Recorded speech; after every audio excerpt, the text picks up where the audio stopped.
The federal budget deficit, which has fallen sharply during the past few years, is projected to hold steady relative to the size of the economy through 2018. Beyond that point, however, the gap between spending and revenue is projected to grow, further increasing federal debt relative to the size of the economy, which is already historically high. The director of the Congressional Budget Office, Douglas Elmendorf, offering deficit projections for 2018 and beyond.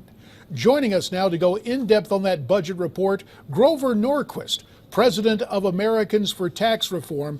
Grover, we heard the CBO director say that beyond 2018, the gap between spending and revenue is going to expand and obviously increase our federal debt. Given the massive increase in spending we've seen over the last 6 years, is there anything we can do to stave this off? Well, what we need to do short-term and long-term is entitlement reform along the lines that Congressman Paul Ryan, chairman of the Congressional Budget Committee, Paul Ryan, has put forward. The Obama administration has spent 6 years telling us they'd like to do entitlement reform, but they've never put any forward with the following exception. They added Obamacare, another open-ended entitlement. They didn't reform any of the ones we had. It's a lot like Bill Clinton, who said he wanted to reform welfare, but when he got into office, he increased welfare. It was only when the Republicans won the House and Senate and 3 times passed welfare reform that he eventually signed the third one, vetoed the first 2. So we have a problem. It's coming. It's big.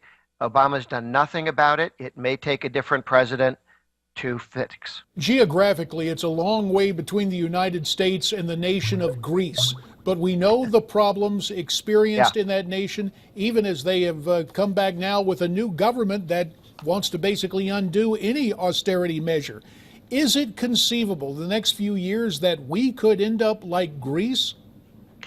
It's possible, because if we don't change our direction, it's, if you're driving your car into a brick wall and you don't brake or turn, you will hit the brick wall.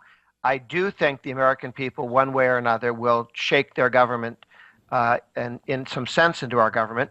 Look, Greece can get bailed out by the Germans and the European Union. We don't have anybody to bail us out. We bail out other people when they do stupid things. We bail out New York City when they go bankrupt. We bail out lots of businesses when they go bankrupt. I don't think we should, but we do. But no one will bail us out. If we don't reform our entitlement programs, we crash. Grover, I want to talk to you about something back here on our shores, something we've talked about a great deal. That is Obamacare. This report reveals that it will cost the federal government $50,000 for every person who gets health insurance under Obamacare. Isn't that the place to start looking to cut spending and deal with entitlements? Yes, we should be reforming Obamacare. It's the most recent entitlement. We have actually had about 35 reforms to Obamacare, 10 done by Congress, 25 by Obama himself. But Obama's reforms are temporary and at the whim of the president. They're not sticky. Some of the laws that the Republicans have gotten passed have actually been signed quietly by the president.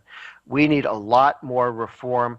But CBO, the report you're talking about, leaves out the costs of about 15 of Obama's taxes. So the CBO report, they have a little note saying, by the way, we don't count the tanning tax and the tax on capital gains and other things.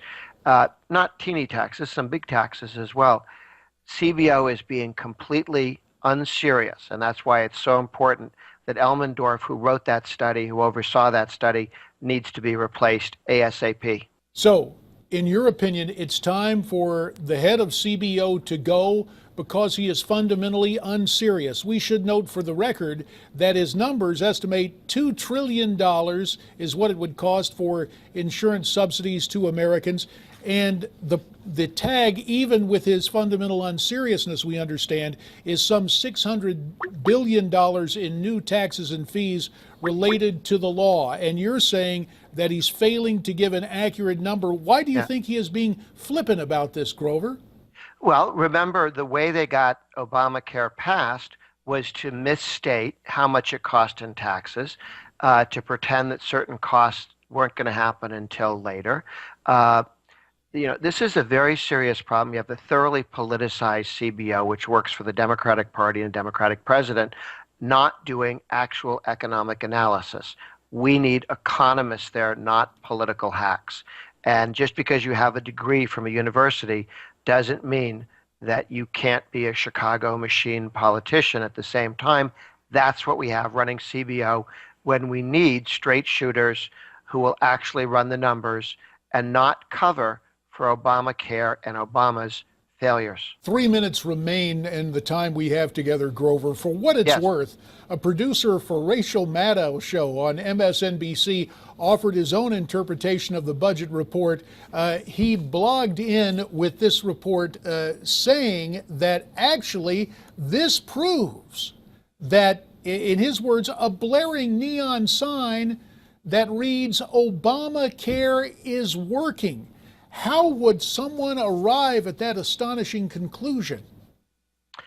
That's a good question.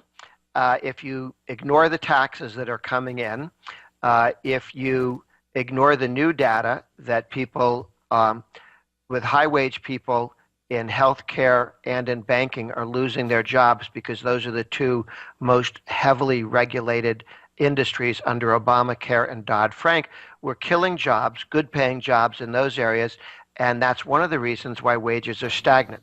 Obamacare is not working if you're trying to work. It is worth noting on the health care front, Grover, that President Obama's proposed 2016 budget includes over $1 billion allocated to combat and prevent antibiotic resistance.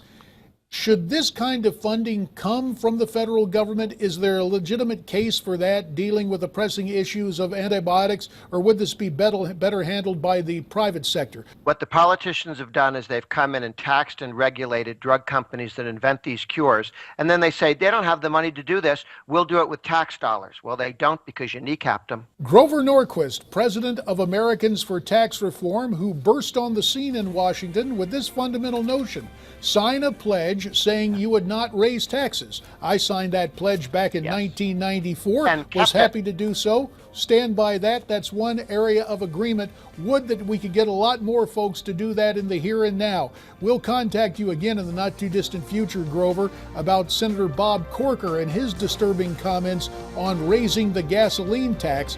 But for now, you have our thanks as you Skype in today from your headquarters in Washington, D.C.